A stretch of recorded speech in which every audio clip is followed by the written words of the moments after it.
हकीम शाह नजीर साहब, और हम उनसे पूछते हैं कि सेहत की हिफाजत के लिए क्या तदाबीर इख्तियार की जाए। साथ साथ हम उनसे ये भी दरियाफ्त करते हैं कि किस बीमारी के लिए कौन सी एहतियात लाजिम है। तो चलते हैं उस सेगमेंट की जानिब जिसका नाम ही है एहतियात लाजिम है।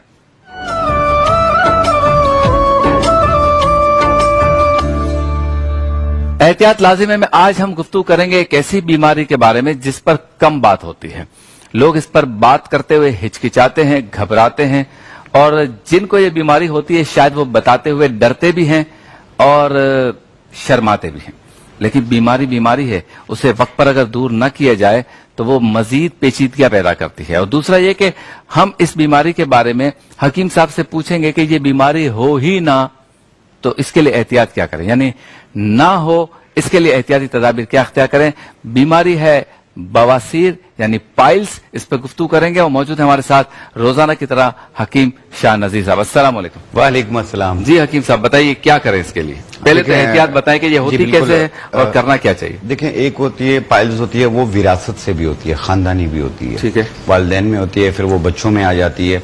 और दूसरी चीज ये है कि कॉन्स्टिपेशन बेजहा रहना, यानी बहुत ज्यादा कब्ज रहना, उसकी वजह से भी पाइल्स होने के चांसेस बढ़ जाते हैं। तीसरी चीज होती है हेमोराइड ग्रेड 1।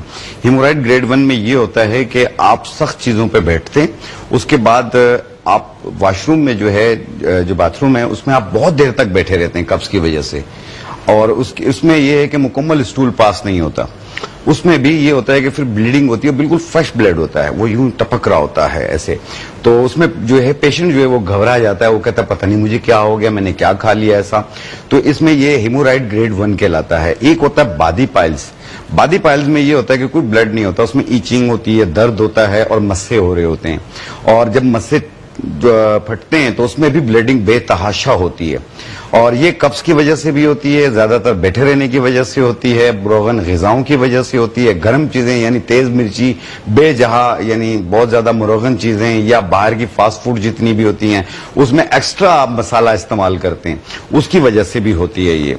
तो कोशिश कीजिए आप मिर्च का इस्तेमाल कम कीजिए, आप हरी मिर्च खाया करें। हरी मिर्च बेहतर रहती है आपकी सेहत के लिए, क्योंकि उसमें विटामिन सी बहुत ज्यादा पाया जाता है, कैल्शियम होती है। और जो लाल मिर्च होती है वो आपके आंतों को नुकसान देती है। बाज़-औक़ात ऐसा होता है कि ब्लीडिंग हो रही होती है, लेकिन वो समझ रहे होते हैं कि पाइल्स होता है, वो आंतों से भी ब्लड होने के चांस होते हैं। तो इसलिए आप अपने जो गैस्ट्रो के डॉक्टर हैं आप उसके साथ राब्ते में जरूर रहा करें। अगर ऐसी सिचुएशन हो अपने मॉलिज को जरूर एक बार दिखाया करें।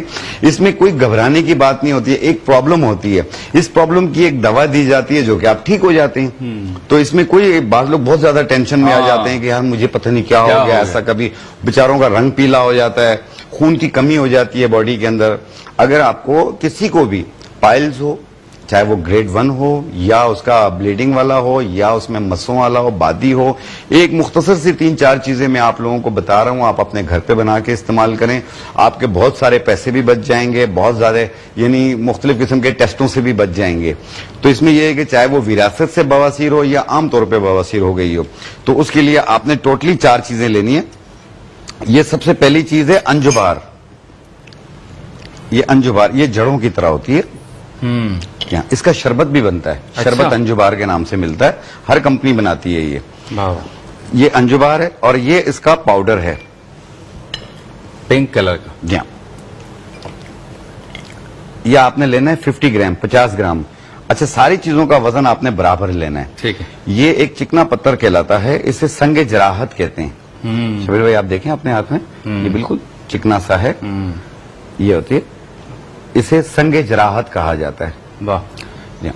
और ये इसका पाउडर है वाइट। जी, इसका वजन भी लेना है 50 ग्राम, 50 ग्राम। आप नीम की निबोली होती है, ये नीम के बीज हैं, ये चिलगोजे जैसे लग रहा है, चिलगोजे जैसे।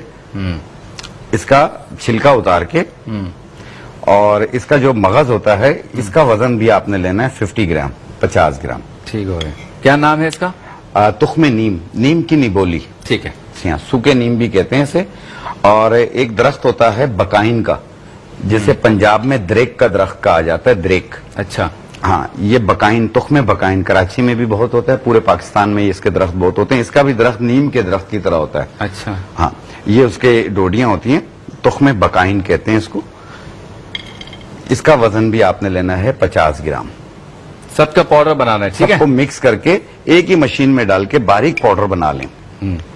और 1 चाय वाली चम्मच छोटी सुबह नाश्ते से पहले और रात खाने से पहले सिर्फ पानी के साथ लें। दिखाएं जरा कितनी खानी है, ये देखें। ये बड़ा चम्मच है ना, टेबल स्पून है, तो इसका टी स्पून हाफ बनता है, तो 1 चाय वाला चम्मच। एक मिनट, ये देखें, इतना होना चाहिए, इससे ज्यादा नहीं होना चाहिए, ठीक है। 1 चाय वाला चम्मच सुबह नाश्ते से पहले, रात खाने से पहले पानी के साथ। इससे डायबिटिक पेशेंट भी ले सकता है, हाई बीपी का पेशेंट भी ले सकता है। और क्योंकि इसमें टोटली ब्लड प्यूरिफाइड चीजें हैं, और साथ में यह है कि यह हिमोराइड को भी खत्म करती है। अगर आमतौर पे आपको कॉन्स्टिपेशन साथ में रहती हो तो स्पोहोल छिलका होता है सफेद वाला, वो 1 चम्मच 1 गिलास पानी में मिला के रात को सोते वक्त रोजाना पिया करें। इससे ये फाइबर होता है, इससे भी हिमोराइड ग्रेड 1 जो है वो खत्म होने के चांस होते हैं सिर्फ स्पोहोल से ही। और कोशिश कीजिएगा कि आप नरम जगहों पे बैठा करें। ये ज्यादातर ड्राइवर हजरात को होती है जो गाड़ी चलाते हैं, या मुरगन चीजें जो लोग खा रहे होते हैं, ये उनके साथ होती है। और इसमें यह है कि सुस्ती काहली भी हो जाती है और बॉडी में जो है ना चिचड़ापन आ जाता है। हाँ। और किसी से बात करने को दिल नहीं करता, बाज़ों का मुंह से स्मेल भी महसूस होनी शुरू हो जाती है। तो ये उस सूरत में भी आप इसको इस्तेमाल कर सकते हैं। टोटली 4 चीजें इसमें हमने अंजुबार डाली है, संगे जराहट डाला है, तुख्मे नीम डाला है, तुख्मे बकाइन डाला है। ये बराबर वजन 50-50 ग्राम लेके मिक्स करके बारीक पाउडर बना लें। 1 छोटी चाय वाली चम्मच सुबह नाश्ते से पहले, 1 छोटी चाय वाली चम्मच रात खाने से पहले पानी के साथ। और इस्पोहोल भूसी जो है वो 1 चम्मच 1 गिलास पानी में मिला के रात सोते वक्त रोजाना लें। कम से कम महीना 2 महीना इस्तेमाल करें। इससे ये है कि उसके मस्से भी खत्म हो जाएंगे बवासीर के, ब्लडिंग भी खत्म हो जाएगी, और हिमोराइड ग्रेड 1 हो या उसकी दूसरी ब्लीडिंग वाली स्टेज हो, दोनों के लिए ये बेहतरीन है। ये इंशाअल्लाह ताला आपको एक्टिव भी कर देगी और अल्लाह पाक हर तकलीफ से आप लोगों को अच्छा, अब ये दवाई लेते वक्त ग़िज़ाओं में क्या कंट्रोल करें? ग़िज़ाओं में आपने बड़ा गोश्त हुआ, बैंगन हुआ, अचार हुआ, यानी ऐसी सख्त चीजें इस्तेमाल नहीं करनी है। तेज मिर्ची का इस्तेमाल नहीं करना है। पानी का टेक ज्यादा रखना है। अपने आप को कब्ज होने ना दें। जब भी कब्ज होगी ये प्रॉब्लम आती है, क्योंकि आप ठीक होने के बाद भी आप अपने आप को कब्ज होने ना दें। क्योंकि कब्ज होगी ये प्रॉब्लम दोबारा आ जाती है। अच्छा। हाँ, तो इसी वजह से पाइल्स का पेशेंट थोड़ा टेंशन में रहता है, परेशान रहता है। ये तो वो तेज मिर्ची नहीं खा सकता। और आमतौर पे भी लाल मिर्च का इस्तेमाल कम करें, आप हरी मिर्च का इस्तेमाल ज्यादा करें। अच्छा, ये बताएं कि पाइल्स या बवासीर की अलामात इनिशियली क्या है? शुरू में बंदे को क्या लगे तो समझ जाए कि कहीं मैंने गड़बड़ की है, सख्त जगह पे बैठा हूं, या कब्ज को मैंने सीरियस नहीं लिया, कुछ अलामात उसको महसूस होती है? देखिए, उसमें अगर सख्त जगहों पे अगर कब्ज नहीं भी है आपको, और अगर आप सख्त जगहों पे बैठे हैं, तो आपको जब वॉशरूम जाएंगे, बाथरूम जाएंगे, तो आपको सूजन महसूस होगी।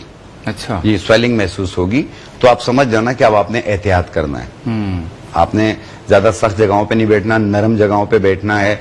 और दूसरा ये है कि आप चला फिरा ज्यादा करें। इसमें एक और किस्म होती है फिशर की। फिशर में ये है कि उसमें जख्म बनते हैं और वो बहुत ज्यादा तकलीफ का बाइस बनती है। उसमें पेशेंट अगर बैठ गया तो फिर उठना मुश्किल है, और अगर खड़ा हो गया और चलता ही रहेगा तो अपने आप को सुकून नहीं दे पाता। बहुत ज्यादा पेन, जलन सब कुछ होती है। चुभ इलाज है इसका? इसका इलाज है। आप परेशान ना हो, तो बता दिया करें। बिल्कुल बिल्कुल, आप बता दिया करें, अपने वालिदैन को बता दिया करें, अपने मौलिज को बता दिया करें। मौलिज वालिदैन से भी उसका रिश्ता करीब होता है, माँ बाप से बढ़कर होता है आपका। तो आप उसको बता दिया करें, इंशाल्लाह उसकी दवा दी जाती है, पेशेंट ठीक हो जाता है और आपकी दुआएं उनके साथ होती हैं। अच्छा, अब नुक्ता आगाज पे आ जाए। कब्ज जो है वो आप कहते हैं ये वन ऑफ द रीजन कब्ज होती है। अच्छा, अब ये बताएं कि कब्ज जिसको होती है वो ये समझता है कि बस मुझे जो है ना पेट सख्त हो गया है और खुल के जो है मैं वॉशरूम नहीं कर सकता, तो वो नमक खाना शुरू कर देता है, या साफी टाइप की चीजें या इस तरह की।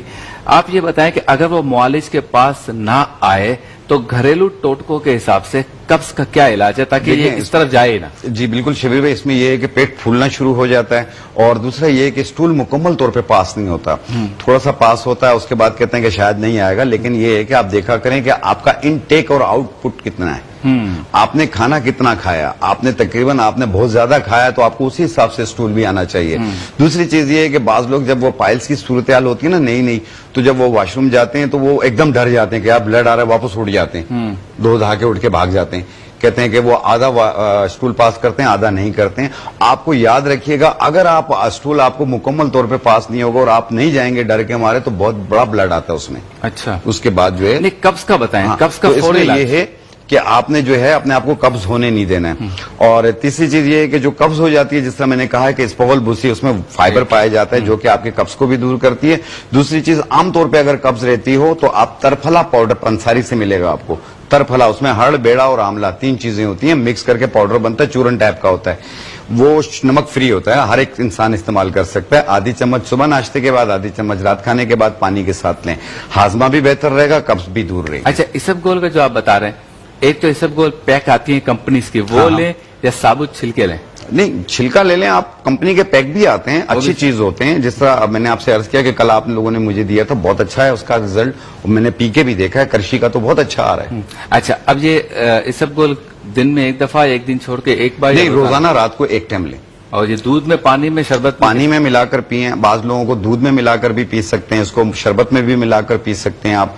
और तीसरी चीज ये है कि कोशिश करें कि जैसे मैंने कहा ना कि मुरगन चीजें, बादी चीजें जैसे आलू, चावल, गोभी, पराठा, बड़ा गोश्त, ये कोशिश करें ना खाया करें, तेज मिर्ची का इस्तेमाल ना करें, पानी का टेक ज्यादा रखें, इंशाल्लाह ताला आपको कॉन्स्टिपेशन भी नहीं होगी और आप फिट भी रहेंगे। दोबारा बता दें। जी हाँ, तीसरी इसमें जो हमने अज्जा डाले हैं बवासीर को खत्म करने के लिए, चाहे वो मस्से वाली हो या नॉर्मल बवासीर हो, दोनों सूरत में काम करेगी।